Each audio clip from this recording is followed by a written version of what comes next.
We're going to break this down into 3 stages: peanuts, processor, and proof. Start with the peanuts. Here are already roasted peanuts, but I'll tell you what I did to get them to this stage. I used this 12-inch cake pan because it fits into our oven, and this amount of peanuts is perfectly, it's just right for my peanut jar. You can use fewer or more depending on your needs. I like a combination of about half skinned and half skinless peanuts. Has a good taste, but if you want all skinned or all skinless, that's up to you. So we put this in the oven at 170 degrees centigrade or 350 degrees Fahrenheit for 35 minutes. Every 7 minutes, which I use this little timer for because you don't want to go beyond 7, I take it out and I stir up the peanuts, because if you don't do that, the ones on top will get very, very roasted.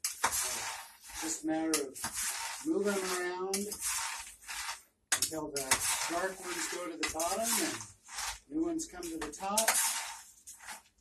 And put it back in the oven. Start your timer for another 7 minutes and you're good to go. When you're all done, peanuts are very hot. You need to go into some kind of a jar. This is my jar. You can use smaller jars, whatever. As they cool off in there, the roasting will continue.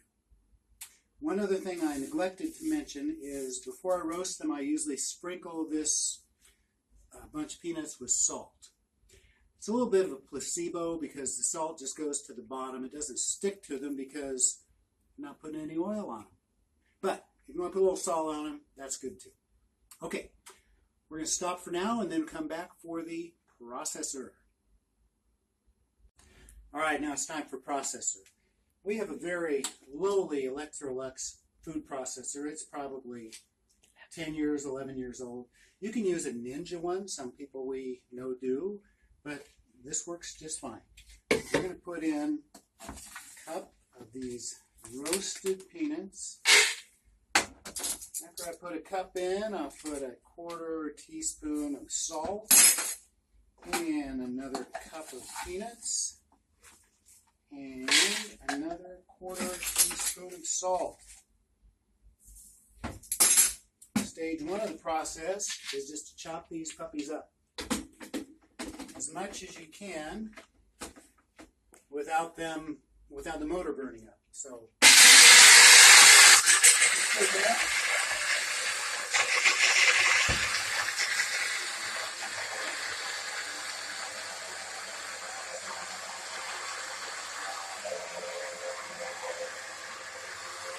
Okay, that's good. That's what we want, just like that. The next step, I need my handy wooden spatula tool. You notice the end's a little gnarly, been chewed up a little bit. The blades are kind of unforgiving. But wood is whole food, plant-based, so it's okay. I wouldn't use a plastic one. So we're going to just kind of move this down a little bit into a cone. You can see this. Want a close-up there? Cone. Now the remaining 2 ingredients. A teaspoon of honey. And I used to use a teaspoon to do this, but I found that most of the honey stuck to the teaspoon. So I just put in what looks like a teaspoon. That's good. And a tablespoon of oil. This happens to be sunflower seed oil. Canola works good. Whatever you've got, it doesn't really matter. So now we're looking at this. It's just kind of like that. So now at this point, I hope you can see what's happening. It's just a matter of pushing the mixture in toward the middle. This can take about 1.5 minutes. Sometimes I push down on the top, most of the time around the sides.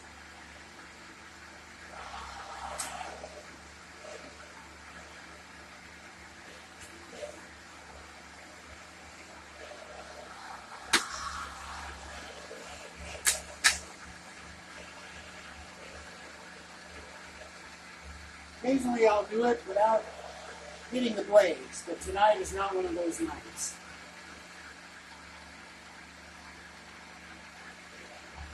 It doesn't matter, it's just little extra fiber.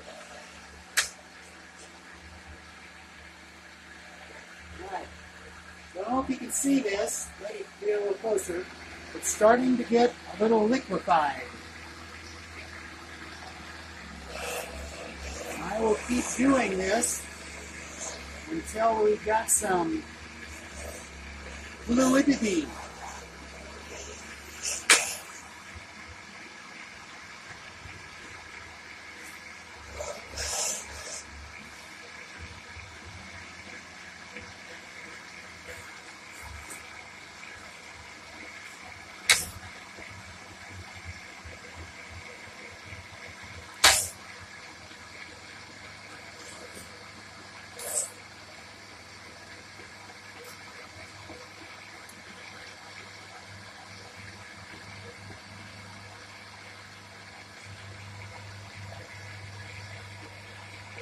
I want it to start moving like that.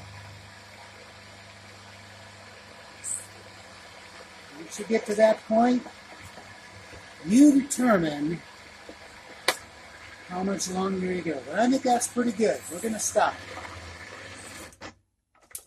So that is the processor stage. And now the final stage I call the proof. All right, peanuts, processor, and now proof. Take a look.